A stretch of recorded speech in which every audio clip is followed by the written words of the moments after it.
যারা তাহাজ্জুদ পড়বে, আমি তো বলেছি আল্লাহর মোবাইল নাম্বার লাগবে আপনাদের, কথা বলেন লাগবে কিনা বলেন না। রব্বুল আলামিনের একটা মোবাইল নাম্বার আছে। আমাদের কওমি ঘরানার এক হুজুরের মুখে আমি শুনেছি, আমার খুব ভালো লেগেছে কথাটা। উনি বলছেন আল্লাহর মোবাইল নাম্বার হচ্ছে 222। বলে কেমনে? রাতের 2টা বাজে 2 রাকাত তাহাজ্জুদ, 2 ফোঁটা চোখের পানি। রাতের 2টা বাজে 2 রাকাত তাহাজ্জুদ, 2 ফোঁটা চোখের পানি। আল্লাহর সাথে আপনার কথা শুরু হয়ে যাবে।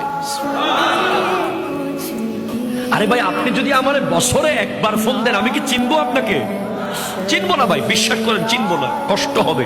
অ্যাক্সেস রোড দিয়ে এসে একটা বড় দোকান ছিল, নাম ছিল নিউ ফুডস কর্নার।